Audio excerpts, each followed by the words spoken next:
José Luis Rodríguez Zapatero regresa lamentablemente de sus vacaciones por España a Venezuela para, según él, impulsar la ley de amnistía. La parafernalia ha dejado varios momentos lamentables, como todo lo que tienen que ver con este nefasto personaje, porque una ONG denuncia la detención de una presa política ya amnistiada en Venezuela. Habían tardado, lamentablemente. Venezuela e India firman un acuerdo para facilitar la compra de medicamentos e insumos médicos. Y lo que revela esta cooperación es curioso, por decirlo menos. El presidente de Ecuador, Noboa, desmiente a Petro sobre el supuesto bombardeo en la frontera con Colombia. Mientras que el dictador cubano, Miguel Díaz-Canel, amenaza públicamente a Donald Trump y a Marco Rubio, y ya me va a entender cuando les diga que ya tenemos oficialmente un «vengan por mí, no se tarden, cobardes», pero esta versión del régimen cubano. Así que quédate, porque este es, como siempre, el mapa de lo que viene pasando en las últimas horas, y de todo eso y más hablamos el día de hoy, miércoles 18 de marzo de 2026. Augusto Navarro en este espacio que se llama Político. Somos campeones del Clásico Mundial de Béisbol, claro que sí. Comenzamos. Hay figuras políticas que desaparecen con el tiempo, pero hay otras, lamentables, que reaparecen justo cuando el poder las necesita. Y en el caso de Venezuela, ese nombre vuelve a la escena una vez más. Sí, el nefasto José Luis Rodríguez Zapatero. Su nueva llegada a Venezuela, o a Caracas, no es una visita protocolar, ya parece que está en casa. Tampoco es una escala diplomática más. Él prácticamente vacaciona en España y vive muy cerca de sus minas de oro. No dicho por mí, dicho por Piedad Córdoba, que era de la misma calaña de él. En su segunda aparición en pocas semanas y en medio de este proceso en que el poder intenta venderle a usted como reconciliación, pero que en realidad redefine las reglas del juego político del país, aparece el monstruo de nuevo. Porque mientras en el discurso se habla de amnistía, en la práctica se está intentando construir legitimidad para el régimen de Delcy. Zapatero llega para respaldar públicamente la ley que fue obligada por Estados Unidos, impulsada irremediablemente por Delcy Rodríguez, porque no le quedaba de otra, e instrumentalizada por el chavismo para seguir burlándose de muchas víctimas. Una normativa aprobada en febrero que promete la liberación de presos por motivos políticos y que ha sido presentada como el inicio de una nueva etapa para Venezuela. Una especie de borrón y cuenta nueva después del colapso de este propio poder que está hoy en Venezuela, pero que sigue siendo subjetivo a la voluntad de jueces y personeros del nefasto régimen. Una especie de borrón y cuenta nueva después del colapso del régimen, sí, el mismo régimen que está al día de hoy, pero una ley que sigue siendo sujeta o subjetiva a la voluntad de jueces y de personeros del régimen. El propio Zapatero lo ha dicho sin rodeos, cree que esta amnistía marcará un antes y un después en el país, pero no Zapatero. El 3 de enero sí marcó un antes y un después. Y es que la realidad, como casi siempre en Venezuela, es más compleja de lo que uno puede ver de entrada. Porque mientras el Parlamento ilegal, liderado por Jorge Rodríguez, organiza reuniones con partidos, comisiones y actores políticos para mostrar una imagen de consenso, las cifras y los casos concretos comienzan a contar otra historia. Sí, se habla de miles de libertades otorgadas. Sí, se proyecta una narrativa de apertura. Sí, se insiste en la reconciliación. Pero al mismo tiempo, siguen apareciendo exclusiones. Por ejemplo, el caso de Perkins Rocha o el de la Carimena, que han sido rechazados bajo criterios amplios y ambiguos, mientras organizaciones independientes advierten que aún hay cientos de presos que no han sido beneficiados por esta medida. Es decir, la amnistía existe, pero no es universal. O sea, casi existe. Y ahí es donde la presencia de Zapatero entonces cobra otro significado para el régimen, porque no es un actor neutral. Lleva más de una década, y usted lo sabe, involucrado en todos los procesos de diálogo en Venezuela con un solo objetivo: normalizar la dictadura. Ha sido, y abro comillas para todo esto, mediador, facilitador, interlocutor, pero en realidad es tan solo una figura a sueldo que ha terminado validando la dictadura en momentos clave. Y hoy, en este nuevo capítulo, vuelve a hacer exactamente lo mismo: respaldar. Respaldar un proceso que busca proyectar estabilidad, respaldar una narrativa de reconciliación, respaldar a una nueva figura de poder que necesita, como el agua, reconocimiento internacional, la interiana, Delcy Rodríguez. Porque no nos engañemos, la amnistía no es una medida jurídica, es una herramienta política del régimen. Una herramienta que busca, por supuesto, enviar un mensaje hacia afuera, que Venezuela está cambiando, que hay apertura, que hay voluntad de diálogo. Pero también hacia adentro va el mensaje, porque quiere decir que el nuevo poder tiene control suficiente como para decidir quién sale y quién se queda dentro de las cárceles. Y en ese contexto, Zapatero, por supuesto, a ellos le funciona como algo más que un mediador. Funciona como el validador de dictaduras que es. Alguien que le dice al mundo, especialmente a Europa, que este proceso es creíble, que este liderazgo es confiable y que este momento merece ser respaldado. De hecho, en visitas anteriores, el propio expresidente ha expresado su gran confianza en su amiga Delcy Rodríguez y ha llegado a hablar de un renacer para Venezuela. Y estamos un poco lejos de eso todavía. Pero mientras se habla de perdón, de convivencia y de reconciliación, el sistema que permitió la persecución política durante años en Venezuela, el mismo sistema que está ahí instalado, sigue intacto. No ha habido una depuración institucional, no hay garantías claras de justicia independiente, no hay transparencia total en los criterios de aplicación de amnistía. En fin, no hay nada nuevo debajo del sol. Lo que hay es administración del conflicto. A eso juegan, a administrar el conflicto. No le demos más vueltas. Es una simple y burda administración del conflicto. Y eso cambia, por supuesto, completamente la lectura. Porque entonces la pregunta que nos haríamos no es si la amnistía es positiva para Venezuela o es necesaria, porque lo es en cualquier proceso de transición, sino que la pregunta es quién la controla, cómo se aplica y para qué se utiliza.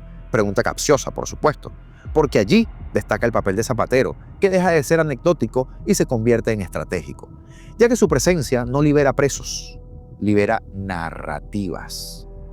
Ayuda a construir la idea de que todo esto forma parte de un proceso legítimo, ordenado y casi inevitable, cuando en realidad todavía está lleno de grietas, exclusiones y decisiones discrecionales de la heredera de una dictadura. Y mientras eso ocurre, Venezuela entra en una fase mucho más sutil y quizá mucho más peligrosa, una fase oscura de su historia política. Una fase donde ya no se impone el poder solo por la fuerza, sino también por el relato. Un relato donde hay liberaciones, pero también hay silencios. Donde hay reconciliación, entre comillas, pero también hay selectividad. Donde hay diálogo, pero bajo control. Y donde figuras como Zapatero no aparecen por casualidad, aparecen cuando ese relato necesita ser vendido. Porque ya va a escuchar una noticia en donde Zapatero no apareció. También hay anuncios que parecen técnicos en Venezuela, pero que en realidad son profundamente políticos. Y presta atención, porque el acuerdo firmado entre Venezuela y la India en materia de salud es exactamente eso. Un memorando de entendimiento, dicen los del régimen. Cooperación sanitaria, también dicen. Medicamentos más baratos, acceso a insumos e intercambio técnico. Todo suena correcto. Claro que sí. Incluso necesario. Porque el drama de las personas que han sufrido del sistema totalmente roto de la salud en Venezuela no es poca cosa. Pero en Venezuela, nada de esto ocurre en el vacío. Porque cuando un gobierno, un régimen en este caso, habla de facilitar la llegada de medicamentos, lo primero que hay que preguntarse es ¿por qué, después de tantos años, sigue dependiendo del régimen de acuerdos externos para garantizar algo tan básico como el acceso a la salud?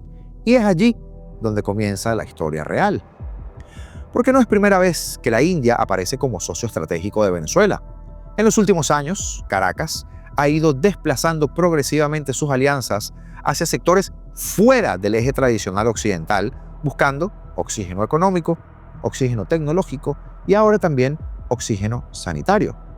Ya en 2025 llegaron, por ejemplo, cargamentos de vacunas desde India para sostener el sistema de inmunización del país. Pero ahora el paso es otro distinto. Un paso más estructural, más profundo. Es un acuerdo que no solo habla de compras, sino de dependencia. Porque cuando un ministerio venezolano destaca que los medicamentos indios son de altísima calidad y además liberados de patentes, lo que realmente está diciendo es otra cosa, que Venezuela está buscando acceso a fármacos más baratos en mercados alternativos en un contexto donde su capacidad de compra, producción y negociación sigue limitado. Y eso tiene una doble lectura, porque por un lado, sí, puede significar más acceso a medicamentos para una población golpeada por años de crisis sanitaria, incluso cuando sabemos que el rubro se ha caracterizado por la corrupción desmedida en la compra de estos medicamentos. Pero por otro lado, revela algo incómodo, que la dictadura no está apostando por reconstruir el sistema de salud del país, que es vital literalmente, sino que ha decidido externalizarlo, porque así el sistema, ya usted sabe, come de la corrupción y tiene más oportunidades para ello, ¿verdad? Porque en lugar de fortalecer la producción interna, la infraestructura hospitalaria o la autonomía farmacéutica, lo que vemos es un modelo que depende de acuerdos bilaterales para sobrevivir, contratos, comisionistas y mediadores. Ya usted sabe. Y eso no es cooperación, es sustitución. Sustitución de capacidades que el Estado perdió o que decidió dejar perder por alguna razón, ¿verdad? Por la que sea. Pero hay algo más, porque este acuerdo no ocurre aislado. Forma parte de una estrategia, por supuesto, mucho más amplia, donde Venezuela está redibujando sus alianzas internacionales. Energía, tecnología, comercio y ahora salud. Y todo apunta hacia el mismo eje: diversificar socios, reducir dependencias de Occidente, nuestro aliado natural, y construir nuevas relaciones de poder. Y ahí es donde el tema sanitario deja de ser sanitario y se convierte en geopolítica. Porque cada vacuna, cada medicamento y cada convenio técnico no solo cubre una necesidad médica, también constituye influencia. Y ahora, India no solo exporta fármacos, está exportando presencia en el continente. Y Venezuela, por supuesto, no solo importa medicinas, importa respaldo político a talón de chequera. Un respaldo que en medio de sanciones, aislamientos y reconfiguración política se vuelve entonces clave para sostener el relato de normalización de Delcy. El mismo relato que estamos viendo en otros frentes de batalla, como el de la amnistía que acabamos de hablar, el de la propaganda digital que hablamos ayer o el de la nueva etapa. Usted sabe, porque todo encaja. Porque mientras se proyecta una imagen de apertura, de reconstrucción y de cooperación internacional, la estructura interna sigue dependiendo de acuerdos externos para funcionar y vaya, sigue siendo la misma. Y ahora nos toca poner el foco en los intermediarios de todo esto, porque usted sabe muy bien, yo lo sé muy bien, lo que el régimen suele hacer en este tipo de negociaciones. Es el régimen más corrupto del continente, por decirlo menos, y no es poca cosa. Porque algo es abrirse al mundo y otra cosa muy distinta es necesitar al mundo para cubrir lo que el propio Estado no puede garantizar, pero sí puede pagar y darse el vuelto. Y en Venezuela, esa línea, usted sabe que hace tiempo dejó de estar clara para convertirse en una franja difusa, en donde entran y salen a placer. Por cierto, hablando de líneas difusas, el chavismo es todo un antecedente penal, pero los 365 días del año. Porque mire este video y dígame usted qué piensa. Hoy la estamos defendiendo con las armas. Hasta la victoria siempre, compañero. ¡Patria o muerte! Nada. Te vamos a tomar, pero como Valentín Santana, qué belleza. Armados de manera irregular e ilegal, porque esos mequetrefes no pertenecen a ningún cuerpo de seguridad del Estado y hasta donde uno sabe, en Venezuela no hay porte de armas. Luego, abrazándose con el Ernesto Villegas después de amenazar por la libre a la gente. Y como guinda del pastel, abracitos con los milicos, con los militarcitos de goma espuma, estos que en lugar de proteger al país con las armas que el Estado les asignó, se manosean como un guerrillero como este. El terrorista Valentín Santana, junto a paramilitares armados por el chavismo, que delinquen bajo el amparo del Estado, amenazando con acciones violentas a la población con total impunidad y hasta con abrazos y no balazos, como diría AMLO. Linda cara para quien apunta a ser el defensor del pueblo, ¿no? Ernesto Villegas. Pues bien, hablando de Defensoría del Pueblo, la ONG Justicia, Encuentro y Perdón denunció este martes la detención de María de los Ángeles Castillo, presa política que había sido excarcelada a finales de febrero tras la promulgación de la ley de amnistía en Venezuela. Se habían tardado. En una publicación de X, Justicia, Encuentro y Perdón señaló que Castillo fue detenida en un punto de control en el estado Táchira, en el oeste fronterizo con Colombia, cuando se dirigía a Perú para reunirse con sus hijas. a pesar de que compareció voluntariamente en 3 ocasiones ante el tribunal donde cursó su causa y ante el Ministerio Público de Caracas, donde se le ratificó la inexistencia de causas pendientes, la de siempre. Funcionarios de seguridad haciendo su propia ley, ejecutando una aprehensión ilegal y alegando una solicitud activa del sistema, indicó la ONG. Justicia, Encuentro y Perdón aseguró que Castillo recibió una medida de libertad plena y que fue excarcelada de un comando policial en el Valle, en Caracas, el pasado 25 de febrero, tras ser detenida el 18 de julio de 2025. La organización agregó que la detención de Castillo constituye un grave precedente que deriva en la revictimización, a la par que demuestra una gravísima falta de coordinación institucional, y criticó, por supuesto, la omisión del tribunal al no tramitar el levantamiento de las alertas policiales. Asimismo, exhortó a la libertad inmediata de Castillo y que se tramite el cierre de su caso. La libertad personal no puede estar sujeta a la ineficiencia administrativa del Estado, señalaba la ONG. Y es que este martes, el presidente del Parlamento chavista, Jorge Rodríguez, afirmaba que las personas con amnistía rechazadas, entre las que se encuentran 2 periodistas, pueden apelar a sus casos, y todo entre las risitas de Zapatero que tenía al lado, quien por supuesto, en su supuesta función de velar precisamente para que esto no pase, no dijo ni una sola palabra. Pero vaya sorpresa, ¿verdad? Y para quienes vieron el video del día de ayer, recuerden que colgamos la publicación de Petro denunciando un bombardeo de Ecuador. Bueno, una bomba, dijo, así mismo, textual. Lo que estamos viendo, entonces, entre Daniel Noboa y Gustavo Petro, no es solo un malentendido, ya es una fractura inminente. Porque cuando un presidente acusa públicamente a otro de bombardear su territorio, la respuesta no es diplomática, sino desmentido frontal. El problema como tal ya no es el hecho, es la confianza, o más bien, la ausencia total de confianza. ¿A qué voy? Petro lanza la acusación. Nos están bombardeando desde Ecuador. No hay fecha precisa, no hay detalles verificables, pero hay algo más importante, un mensaje político. Un mensaje que constituye la idea de una agresión externa. Y ya usted sabe lo que hace la izquierda con las agresiones externas, vender narrativa. Pero del otro lado, Noboa no matiza, no suaviza y tampoco negocia el lenguaje. Lo desarma en público. Y ha dicho, mentiroso, que eso es falso. Ha dicho que Ecuador actúa dentro de su territorio y lanza una frase que no es casual, que esos grupos son en gran parte colombianos, que se infiltraron por el descuido del propio gobierno de Petro. Y ahí, por supuesto, que cambia la narrativa, ¿no? Porque ya no estamos hablando de un incidente militar, estamos hablando de responsabilidades cruzadas.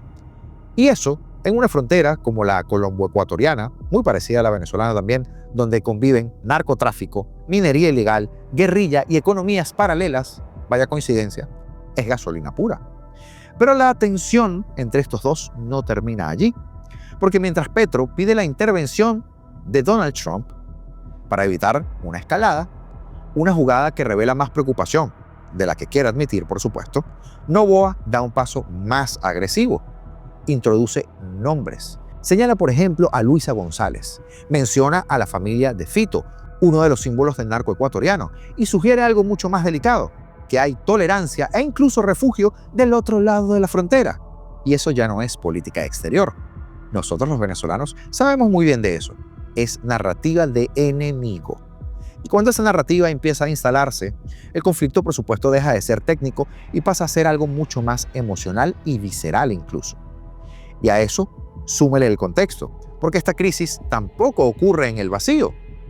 Ocurre en medio de una guerra comercial abierta, y ponga el ojo allí, en donde hay aranceles del 30%, luego del 50%, retaliaciones, frontera paralizada, protestas, economías locales golpeadas, dos países que dependen uno del otro, actuando como si fueran rivales estratégicos. Y en paralelo, Ecuador intensificando la ofensiva militar interna sin precedentes, con el apoyo de los Estados Unidos, el escudo de América, toques de queda, bombardeos a enclaves de minería ilegal, operativos con apoyos del Comando Sur y el FBI, y el continente, bueno, servido en bandeja de plata para algo mucho más caliente de lo que estamos viendo. Y una cifra, además, que lo explica todo. Más de 8.800 homicidios en un solo año. No hablamos de inseguridad, es colapso del control territorial. Y frente a eso, Noboa ha tomado una decisión clara: militarizar, internacionalizar y escalar. De hecho, Ecuador ya se alineó con el escudo de las Américas impulsado por Trump en Miami, un bloque de seguridad regional que, curiosamente, Colombia no es parte de. Y ahí tienes la foto completa.